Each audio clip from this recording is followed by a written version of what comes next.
Na auriculoterapia é necessário tomar o pulso do cliente, é a chamada pulsologia de Nogier. Podemos tomar com os 3 dedos, como fariam, por exemplo, os chineses, e é aqui na região radial, ou seja, da região do polegar, logo aqui próximo ao pulso. Lógico que a gente tem que pressionar às vezes um pouco mais, um pouco menos, de acordo com o cliente, para sentir a pulsação.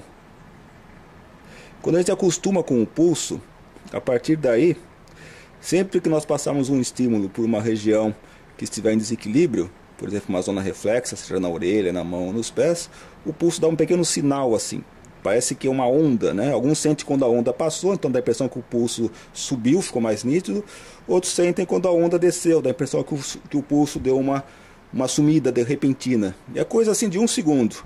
Isso já é suficiente para nós sabermos escolher, digamos assim, o local exato de onde fazer as aplicações.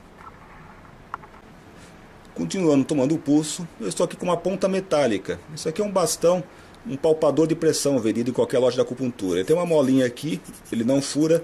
Poderia ser outra ponta metálica. A ideia é funcionar como se fosse uma anteninha, digamos assim. E eu vou pesquisar aqui, lembrando que é uma zona reflexa. Até a gente pode imaginar que um bebezinho de cabeça para baixo, aqui estaria a cabeça, aqui estaria toda a região da coluna, tá vendo? O pescoço, meio das costas, lombar.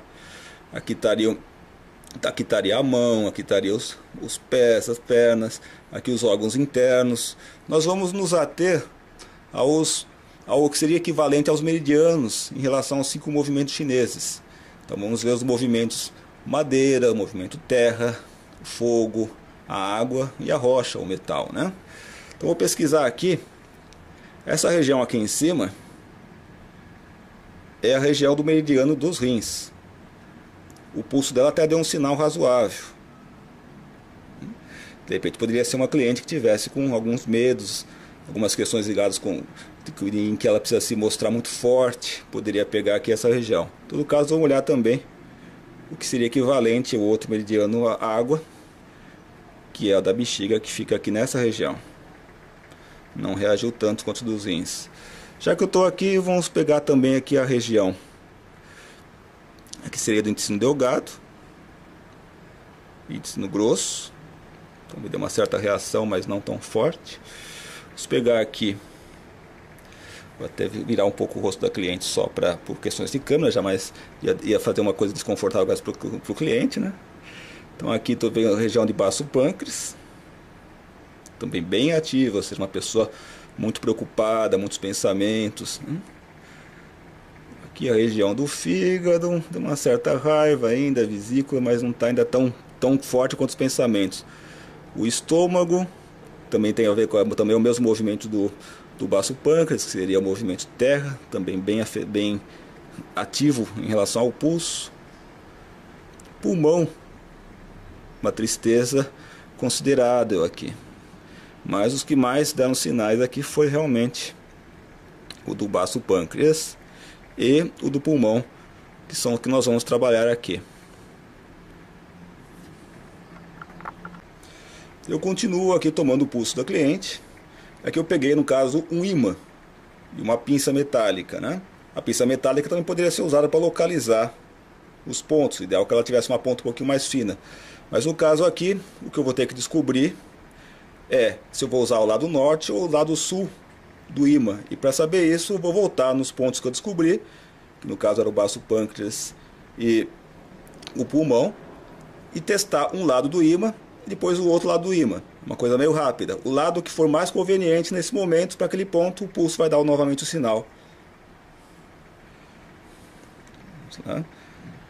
Testando um lado, uma reação relativamente pequena. Opa, desse outro lado do ímã já foi melhor. Vamos testar também o do pulmão. Testo um lado do ímã.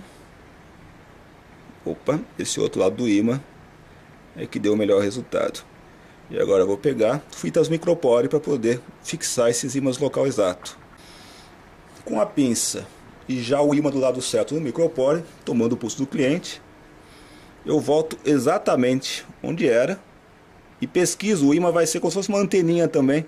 Quando ele estiver exatamente em cima do ponto, ele dá o sinal mais forte. E aí eu fixo a fita. O ímã funciona tão bem quanto as agulhas, com a vantagem que ele não é dolorido. Agora tem o outro ponto, mesmo procedimento, com a fita micropore e o ímã já do lado certo, dado que foi escolhido pela pulsologia. Novamente tomo o pulso, aproximo agora da região do baço pâncreas e onde for exatamente o local certo, o pulso dá um novo sinal. Aí eu fixo novamente com o micropore e posso, claro, só dar um acabamento colocando uma outra fita para segurar melhor. E esses nós vamos ficar até o atendimento seguinte, que é daqui a uma semana, né? Se fosse questão assim, o ideal é que a pessoa tome cuidado para não arrancar os ímãs. Se ela for esfregar um cotonete, ela vai arrancar os ímãs, ou agulhas, ou o que tivesse aqui, né? Então mas o ideal é que ela tome banho e de repente só dê uma enxugadinha assim com a toalha, suavemente, né? Mas se arrancar também não é que vai causar algum dano, na verdade só vai estar diminuindo o tempo de estimulação e talvez precise até de mais frequência, digamos, de atendimento, né? O ideal é que ela realmente permaneça até a sessão seguinte, quando a gente vai tirar todos eles e começa de novo. Cada sessão é como se fosse uma nova.